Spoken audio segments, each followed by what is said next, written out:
Welcome to Your Last Potato, the podcast where we explore how to grow your skills, navigate challenges, and thrive in your professional journey. I'm your host, Abda Rothman, and today we're diving into a topic that's close to my heart, multicultural in the working environment. In an increasingly globalized world, multicultural workspaces have become the norm, offering both incredible opportunities and unique challenges. How do we navigate cultural differences? How do we bridge gaps and create workplaces where diversity thrives? Joining me is someone with firsthand experience, an inspirational person, a British professional who met a Finnish lady, immersed himself in Finnish culture, learned the language fluently, and built a thriving career in Finland, now retired for the third time, I believe. He's embraced his newest role as full-time grandfather. Please join me in welcoming Craig Livingstone. Welcome, Craig. Hi, Abda. Great to be here. Thank you for having me. So please, let's start with your story. You've lived such a very cool life. So I'm English. I was born in 1962, if anyone remembers that. Married, 3 sons, the youngest of which is about to be 31 the same day that I'm 63. So I'm still actually 32 because I've never had a birthday since he was born. Brilliant. Do you fight over birthdays? Who will be celebrated that day? I'm very young. I mean, I to be honest, there's only a year between us now, which is really good. Grandfather to a grandson and a granddaughter. I'm going on about them because I'm very proud of them. I am from the northeast of England, a town called Middlesbrough, which is an industrial town which has struggled over the past 40 years. Steel, chemicals, stuff like that. Left school at 16, went to work in a steelworks for 4 years. Did an apprenticeship, left my apprenticeship, told my parents I was going to university. Firstly, they were very surprised. And secondly, my mum said to me, well, you don't want to do that because that doesn't mean you'll get a job. I was also told by my employer at the time I was giving up the opportunity of a good job. I did it anyway, did an engineering degree, lived in a place called Sheffield for a while as a programmer, and I was sent to Finland. Finland was a very different place to what it is today. There were lots of bizarre, strict regulations about just various things. It was very different. It was before the Soviet Union collapsed. It was very much economically linked to Russia, the barter system they had. So I came backwards and forwards. I was an engineer, and on my last trip, where I was never coming back ever again, I met what you described as a lady, and I will tell her that you described her as a lady, and she'll be very happy. We got talking, hit it off. I was engaged at the time to someone in the United Kingdom, which was very awkward and bad. It was all above board, all discussed. And the lady came over to England, and we drove around Britain, and I proposed to her over dinner in a restaurant on the banks of Loch Ness. Wow, that sounds very romantic. It does sound very romantic, doesn't it? I think we'd driven about 12 hours from London and we were both very tired. So it sounds very romantic. Then I had to make a decision. Do I come and live in Finland or do I stay in the United Kingdom? I'd asked this lady to marry me. She'd said yes. I think we were both very surprised. We'd known each other for 3 months, less than that. Most of the time we'd been in different countries. So anybody who knows... When you know, you know. Well, you know, anybody who's business with Craig, you're not a risk taker. Trust me. And basically, I didn't know what to do. I lived in a flat in London. I worked for a global food production company by that point, and I'd worked there a couple of months, and I didn't know what to do. And I happened to meet a friend of mine from school who lived in London as well, who was an acoustics designer for recording studios and the ex-drummer in the band I used to be in when I was 14. And I said, what am I going to do? He said, think about it this way. He was wise beyond his years. He said, what's the worst thing that can happen if you do go? I said, well, it could all not work out and I'll look stupid and I'll have to come back and start again. He said, right. He said, what's the worst thing that happened if you don't go? And I said, well, I'll never know. And he looked at me with wisdom beyond his years and he said, I think you know what to do. I sold what I had, packed up what I was going to take with me. I left the UK on the 3rd of August, 1988. And then I flew to Finland. And that was that. So you've become a love refugee, basically, in Finland. I've never heard that term before, but I'm going to use it from now on. Love refugee sounds... Although not so much now, because you have completely immersed yourself in Finnish culture. I mean, when I heard you speak, I thought you were Finnish because the limited understanding of Finnish that I have as an outsider, I mean, it sounded like really perfect when you spoke? I speak the language, but and I speak it all the time. I still make mistakes. Finnish people know that I'm not Finnish, but that's okay. I mean, ironically, when I moved to Finland, after being here a few months, I spoke to a colleague on the phone who moved with his wife to Germany. And I said, "Oh, Colin, oh, wow, that's so exciting. You've taken such a big step." And he stopped for a moment. He said, "Craig, you left your job to go to northern Finland with no job to marry someone you just met. I think you're the one who's taking the big step. I've come here with my wife for a job." And we forget the other person's perspective, I think, and that's a key thing. I've immersed myself. Yeah, I love it here. I do not plan to go back to Britain. I think life here is wonderful. It was very contextual and also very much tied to the language. So there's so much humor in Finland, but you've got to understand a bit of the context. You've got to understand a bit of the language. You've got to understand different people, So I like it here. This is great. And so I'm actually dual citizenship now. I'm British Finnish, or is it Anglo-Finnish or whatever, but I have 2 passports. And there are stories that I can tell you about that, which always remember to take the right passport along is all I'm saying to you. Yeah. No, but you've hit on a good point here, like the balance between both cultures. Something actually that my husband said to me before when we were living in London, and he was only speaking English and not really speaking much Swedish, because you don't really get to speak much Swedish in the UK unless you find some Swedish people to talk with. But obviously, it's kind of vice versa here, where English is spoken a lot more. But anyway, he would say, "I'm starting to forget some Swedish words." He's fully Swedish, born in Sweden and things like that. So it's balancing both cultures, not losing your original identity and embracing another kind of, it's... No, I mean, I think what he said there is very valid for all of us. I mean, there isn't a day goes by when I don't forget a word for something. I mean, so the parental context for me is Finnish. So the words that we would use with my wife, the thing you clean the baby's mouth with, the piece of cloth. I never had a word for that in English, but there was a very useful word in Finnish. But for us, the best thing in the world, one of the things we enjoy is we'll be sitting on public transport. So you'll be in Helsinki somewhere, you'll be on a tram. You'll be surrounded by people, and my wife will speak Finnish to me, and I'll answer in English. The thing is, we both speak the language. It's not a problem. But you can see people go, does he understand what does she? And the thing is that in Britain, we lived in Britain for 4 years. So my children have all lived in a British context. So they all speak English with me, and they speak Finnish with the mum, and that's fine. We struggle for words when we don't use the language. Language is a muscle, and you need to use it. You will forget it, and it's not a problem. It doesn't make you any less what you were. It's just, and what's interesting about all of this is that so culture is not nationality, and culture is not individual people. Culture is the mix of the dynamics. That I've had bigger problems being someone from the north of England working in the south of England than I ever had being English and coming to Finland. That's really interesting. Now, because of snobbery, because of accent, when we moved to England, my eldest son was 7, and we lived in a place called Camberley in the south of England. We'd lived there for 3 months, and it's quite close to a place called Windsor. Windsor is a place where the royal family have a place to live. And I said to my 7-year-old son, who'd only lived in England for 3 months, I said, let's go to Windsor Castle. My son turned around to me and said, no, Dad, it's not castle, it's castle. My goodness. What made me laugh about that was that he was right. That's how people said it there. I'm from the Northeast and I have my accent. And luckily for you, my accent is modified. When I speak to my brother, I don't speak like this. My wife laughs. When I'm on the phone to my brother, she can't understand me. And that's the way you modify. And I think this is the idea of cross-culturalism being purely and simply different nationalities in a place. It is a misnomer in a way because culture isn't nationality and it isn't individual people. It's a collective issue. Everyone has the right to retain as much as possible of who they want to be, but everyone also has to compromise to fit in with the group. And compromise seems to be a bad word these days. Everyone has to be living their own life, their best life, whatever else. But at the end of the day, when you're working in a team, there are things that you all have to do to work together. And I think that's one of the things. Living in Finland taught me a lot, in my opinion. And remember, these are just my opinions and my experiences. What was really interesting is I came here and I've learned a whole different way of looking at things.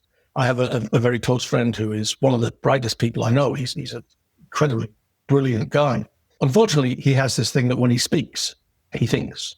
And this is a difference between English-speaking nations and the Finns in particular. The most important sound in the Finnish language is silence. So if you don't have anything to say, you don't say anything. British and American people can't handle that. So my friend, we used to be in big meetings. We used to work together for many, many years. We'd be in meetings with Americans and British people or on phone conferences as they were then. And someone would ask him a question. The first thing he would do, he'd think for 4 seconds.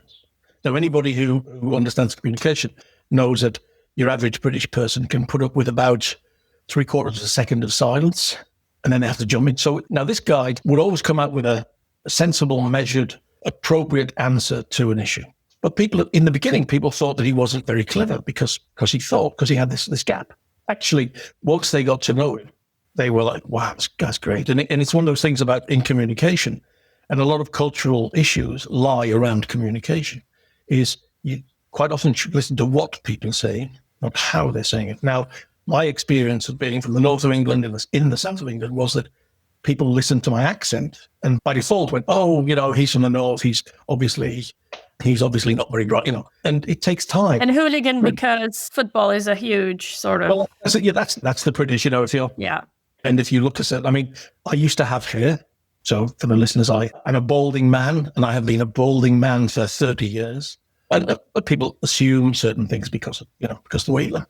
But I think my immersion into Finnish culture came partly because I decided I was going to live here. That's a big thing.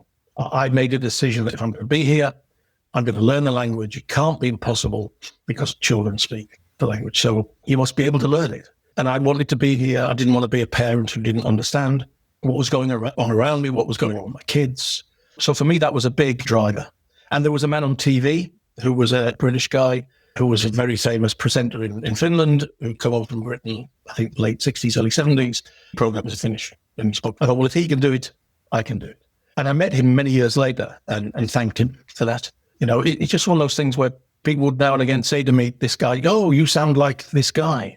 His name was Neil Hardwick. Very, very lovely guy. So I know, even though I speak the language, I know I sound like a foreigner. And that's fine. I made some excellent mistakes, which I will not repeat here, but I've said some terrible things in Finnish.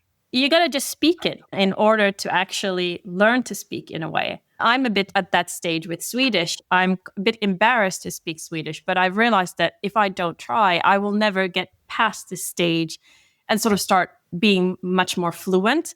And again, just going back to several things that you mentioned. Firstly, the jokes, being part of a group of people that are kind of talking naturally in their language. And then, they make there's little nuances, and then a fun thing happens, and then someone says something linked to something in Swedish culture and they all laugh. And you, as an outsider, if you don't immerse yourself in that way, in the language, you're not able to sort of understand also this sort of humor and make these connections with people at a different level. Great. So that was a really, really good point that you made. The other thing I wanted to touch on was when you talked about having this pause and thinking before you actually say something. That's something I've been trying to really get better at ever since I was a child. My father used to tell me that. He used to say, Abda, think before you speak. But it's a very difficult thing to do because, at least I feel a little bit nervous. There's a lot of people in a meeting. Just bringing it back into this sort of whole work context thing. A lot of different opinions, and you kind of feel like you need to jump in. And that is how people interact in the US and in the UK when I've worked in American offices and in British offices. You're just sort of kind of jumping in as soon as there's like a 1 second space of time to speak. When I first came here, we walked into with the team I was with in 1987. We walked into a canteen in a steelworks, and there must have been 300 people there. And the only people talking, 4 of us on one table. The cliche in Finland is, are we here to talk? Or are we here to eat? Not that black and white, but it's changed over the years. But I have learned, I'm terrible. I've had to learn to really, okay, now we're going to listen. We're going to hold onto the edge of the table and we're going to listen. It's really interesting. I was an English teacher for a while, which is quite odd. I took a year out from my career in the early 90s and I did a certificate in teaching English to speakers of other languages. The big thing on the TV in Finland at the time was small talk, and everyone wanted to learn small talk. How do you do that? we've been asked by the students, okay, so can we do something on small talk? And one of the things about small talk, in a way, or the communication, is that in order to signal to the other party that you still have the communication channel, British and American people will go, they'll make that kind of sound. And she stopped, most Finns stopped. And I desperately tried to work some way of doing something sensible, and it was really difficult.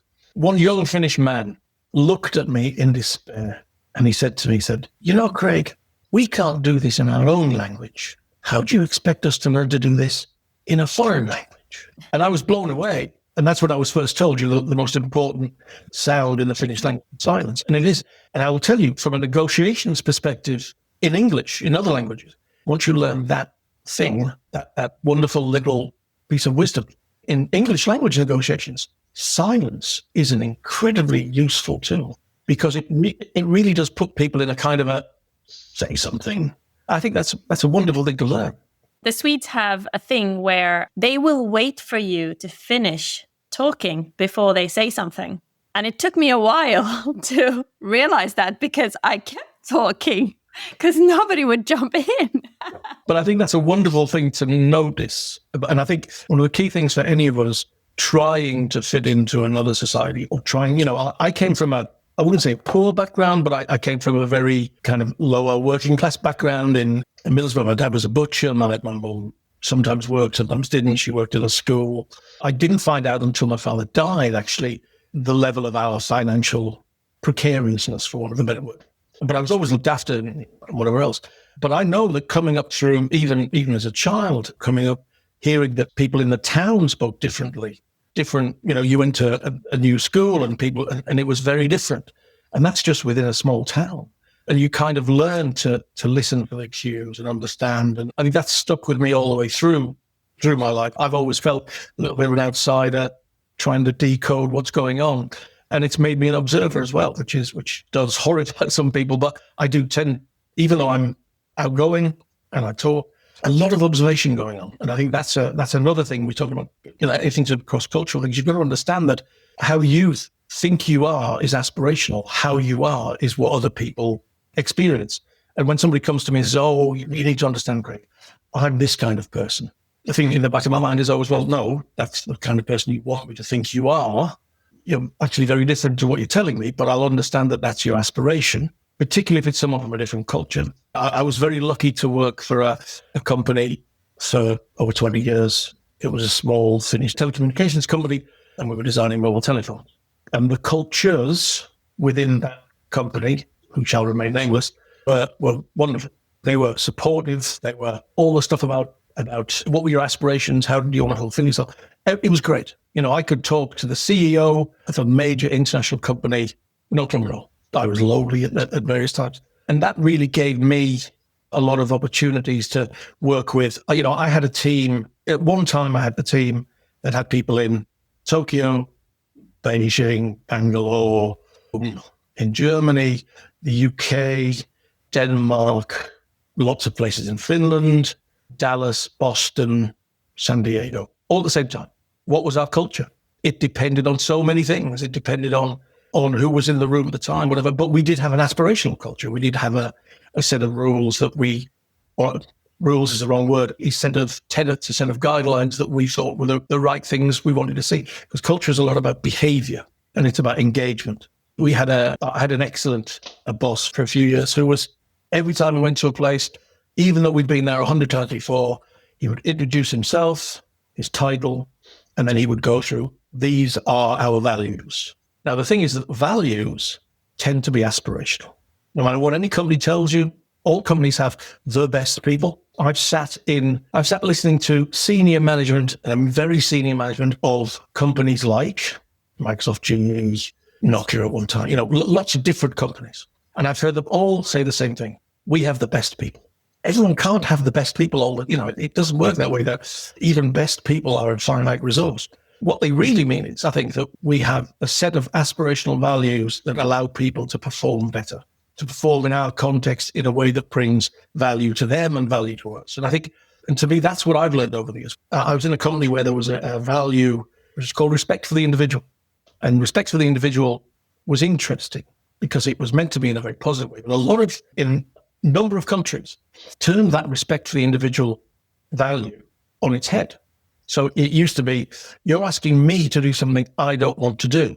Where's the respect for the individual in that? We went through this phase for a few years, and suddenly I realized that it's about teamwork. You cannot expect respect as an individual unless you respect the individuals around you. And you go into this kind of constant churn of what are the concepts, what are the ambition and aspirations that we're looking for.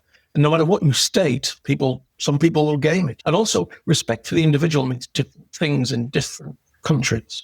So it sounds like to make it work, if you have a multicultural workplace, multicultural team, to make it work is to create this aspirational culture. And if you have a good group of people that want to collaborate and work well together, everybody will strive to make sure that, this culture is what sort of works in that team. So I'm not an absolutist of anything. The thing is that there will always be people who overperform on any issue, and there will always be people who underperform. It just is, it's just human nature. But I think as a team, and I can give examples from a number of companies, from a number of different technology or business areas, and also outside of industry, football teams in Finland. And the thing is, I think what you need to do is you need to create something which drives a common aspiration, which isn't, so to use my context, it makes no sense for me to go out of the door talking to, well, I'm British and this is what we do. That makes no sense. In the same way that when Finnish people say to me, people should be Finnish, well, no, you're in Finland, you speak Finnish. Well, that depends on, there's a problem at the moment where people are saying in Finland, oh, well, everyone has to speak Finnish. Well, I speak Finnish. I've made my decision. That has given me certain benefits. It has given me no drawbacks.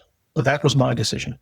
But on that level, on a societal level, we're talking about what's the need of the individual, what's the need of the organization, what's the need of the society. And those needs are different. So on a societal level, if I come and live in Finland, I cannot expect everyone, even though people speak English, I cannot expect everyone to speak English to me. It was a problem for me in the beginning that people wanted to speak English to me, which made it harder to learn Finnish. When people are in a multicultural work setting, there are formalities in that work setting. If you, as a leader, employ someone who doesn't speak the language, there's either an assumption that they will learn the language quickly, which is naive, especially in Finland, or you will make some kind of compromise. So most companies will employ non-Finnish speaking people in Finland on the assumption they speak English. Swedish is a national language here. I learned all of my Swedish from Beck and Wallander, which means most of it is of no use whatsoever in any practical situation. But the thing is that a lot of the complaints you see in things like LinkedIn or elsewhere is that, people have meetings in Finnish and I don't understand. If you've been employed, I would say to people, if you've been employed by a company and they know that your working language is English and not Finnish, and you're there and they don't give you an opportunity to integrate, to engage, because they want to use their native language, you need to take that up with the person who's recruited you and say, hey, I don't really feel, what you can't expect, in my opinion, is the whole of society to suddenly change and become English speaking. And there are discussions about that in the press here and elsewhere. So I think it's up to you whether you want to learn the language or not. On a professional level, you need to go along with what's agreed in terms of the context that you've gone into professionally. And the companies that I've worked for example, there's never been an issue. I've been in meetings and people who don't know I speak Finnish will look across and go, and they'll say to their friends, oh, I suppose you have to speak English now. And really? But my favorite story about that is when I first started in Finland in the 90s. So it was about 1990. I was in a meeting with my boss. His boss came from the south of Finland. We were sat in a meeting room, and my boss's boss said to my boss in Finnish, he said, oh, God, I suppose we're going to have to speak English then. Actually, no, we can do it in Finnish if you want. And he was a bit surprised. And then he looked at me, and I know him to this day, and I love the guy. But he looked at me and he went, oh, you sound like a peasant. No, even in Finland. Hang on. What he said about not being a northerner in south of England. I replied, okay, let's swap into English and hear what you sound like. And we laughed. I did take a job in the south of Finland a few years ago. Firstly, they were shocked that I spoke Finnish, which was a good thing. But then after a few months of being the person who'd interviewed me, who was a wonderful, wonderful lady, she was laughing. She said, it's really funny because you speak English, you speak Finnish like a northern Finnish person, like someone from Oulu. I said, well, what do you expect? I've lived there all these years. And she didn't think it was a bad thing. She just thought it was quite interesting. And I don't notice, of course, because I just speak the language I speak. I think what's important to remember about this, though, is that I'm a big fan of the rule of three. There's like society, there's your professional context, your social context.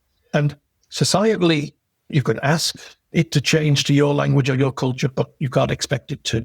And it probably won't, and there will be resistance. Professionally, if you're going in understanding that it's an English context, you work in English, and a lot of companies will say, oh yeah, our working language is English. Well, in that case, you have a right to say, hang on a minute, I know it's easier for you, but we're not going to get anything done here. And I see in LinkedIn over and over again, people say, oh, these people don't speak English when they should be. And you need to go to HR or your boss and say, look, this is tricky. This is not what you employed me for. And I know that's hard for some people. And then there's the social level. You can't expect everybody. So you come out of a meeting, you go for coffee, and typically people in groups will go into their own language. Some won't, some will. But you can't expect people to change their social life for you unless they want to. So if you sit in the corner on your own, unhappy about the fact people aren't speaking English, Swedish, Latvian to you, then do something about it, Yeah. And also, it's really important to look at it from a different perspective. Why you've been hired into a team where you do not speak the languages, because obviously there are other things that this manager has found valuable in you that they want you to inject into the team.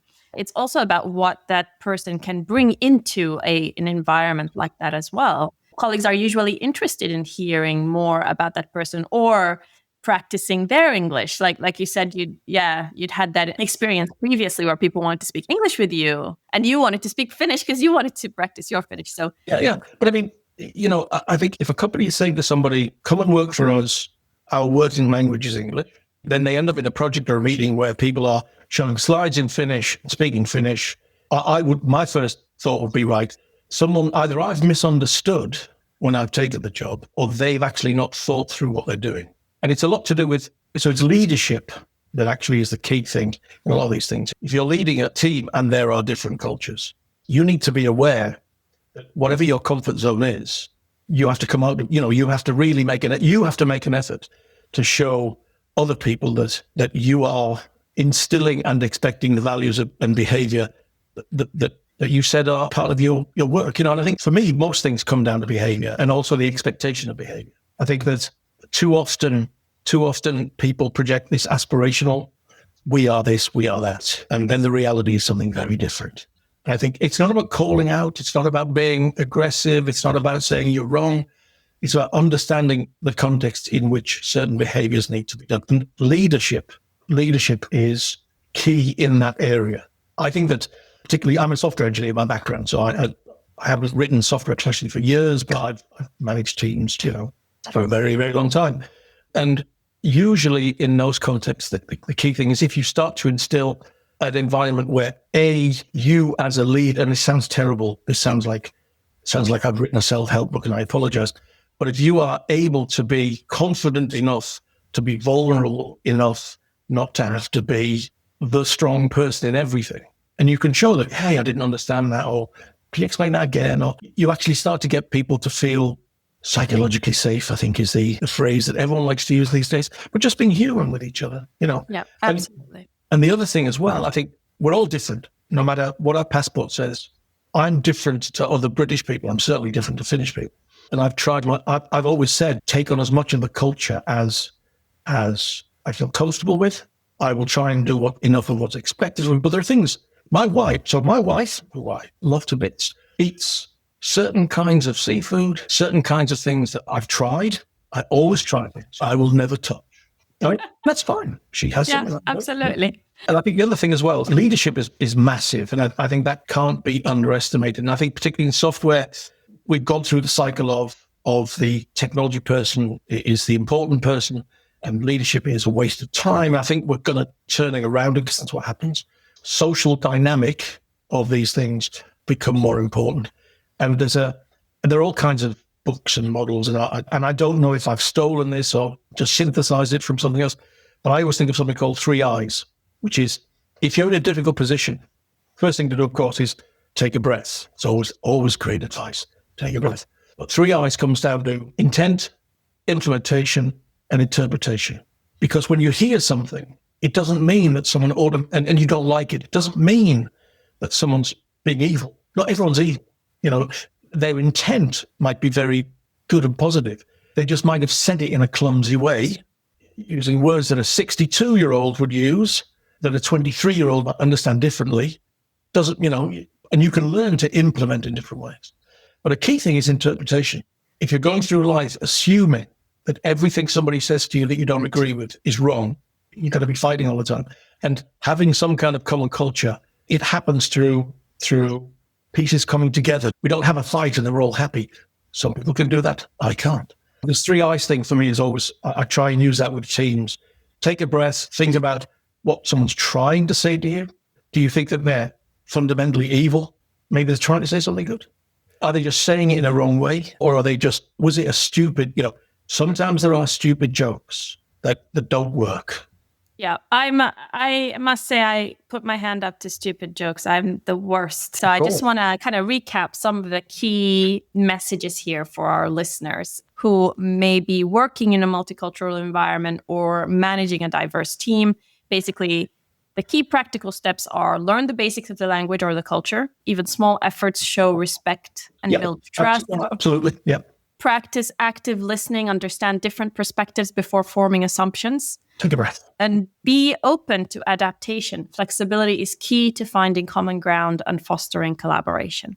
Very well put. And I think we need to give everyone an opportunity to take part, to engage, and to do their best.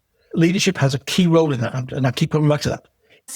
Talking about leadership, actually, it brings us to our next segment, which is coffee confessions. So we're going to dive into a real workplace scenario and explore how to handle it. So basically, this story it's about a manager leading a team. Half the members are local employees and the other half are expats. The expats feel excluded because team meetings are conducted in a local language, which is something we discussed earlier.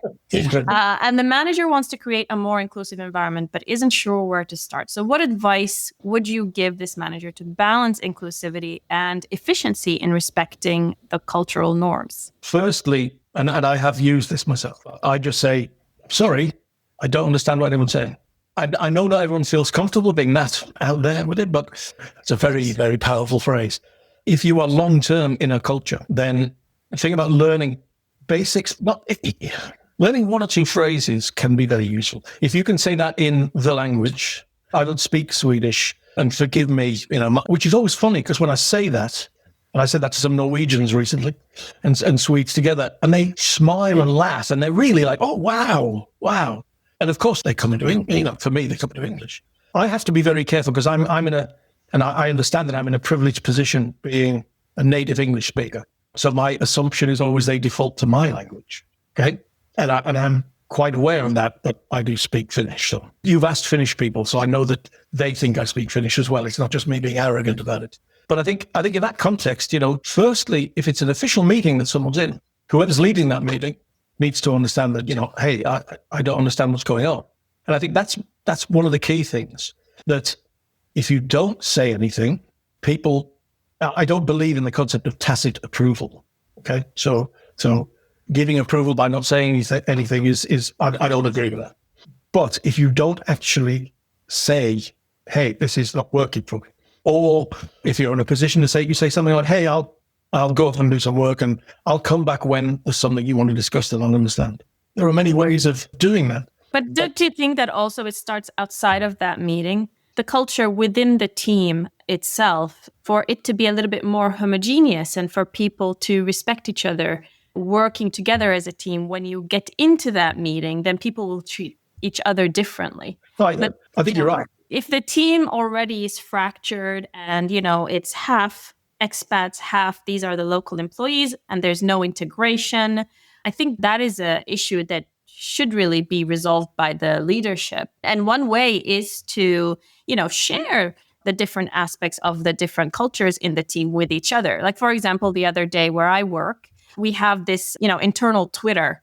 And one Twitter message was, it's Ramadan and we're going to have this party to break fast. And then the next one was Chinese New Year, Kung Hei Fa Choi, everybody, blah, blah, blah. And I just thought that was brilliant because it just showed how many different cultures. Yeah, it's a Swedish, actually, no, now we're Finnish.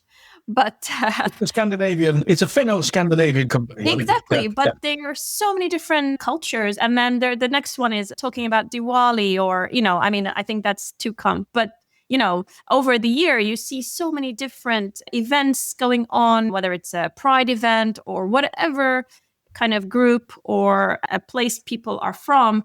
You feel like you are part of something, you're sharing something together and you're learning from each other. And then when I got into a meeting, I already have that in my mind that, okay, there will probably be many people from different cultures in this meeting. So let's be inclusive about the way that we conduct the meeting.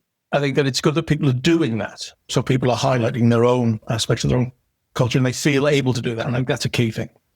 However, so the actual scenario you said, if you come into a meeting and people are all speaking a language, now, most places I've been, people will swap. Some places they don't, and you need to force that. Or, as I've said in my own situation, people will swap and I'll say, if I'm the only one, you don't need to swap for me. And that's always quite funny.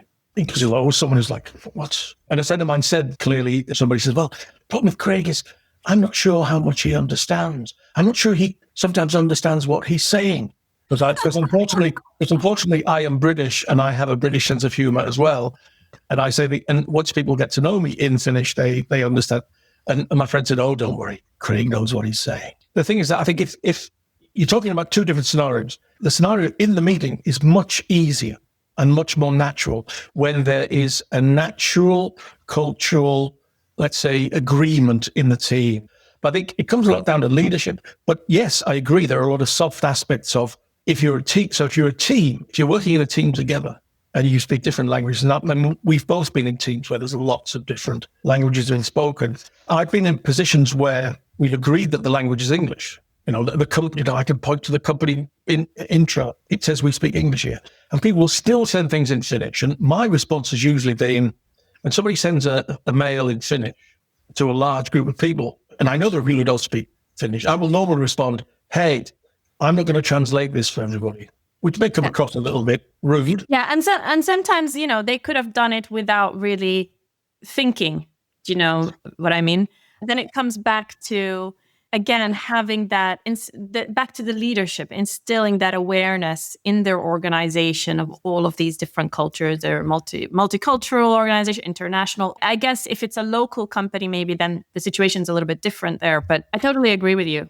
There is a laziness creeping in to communication in companies, which can be used positively, but can also be used negatively, which is, well, can't you just copy that into Google Translate? If you have access to Google. Well, you know what I mean? It's like, no, that's not how you build.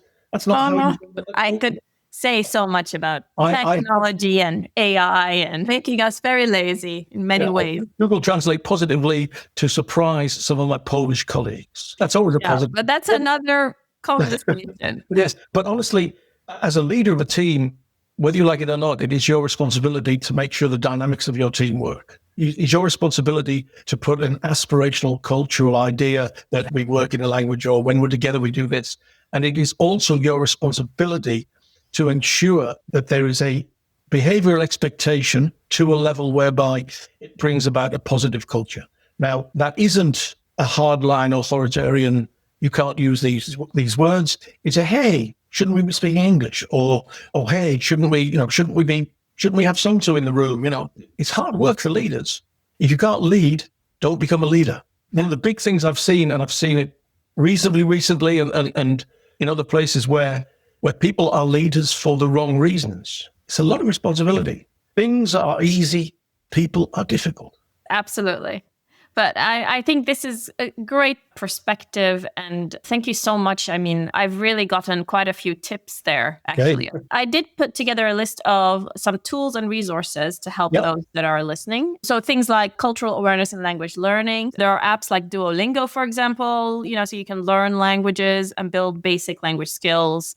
There's something called BBC Languages also. It's a free language course and resource for learning new languages. And then there's like diversity and inclusion training that you can find online courses on platforms like Udemy or LinkedIn, all about cultural competence, diversity and team collaboration, etc. But yeah, thank you again so much, Craig. Thank you. Today's conversation has shown us the beauty and challenges of working across cultures.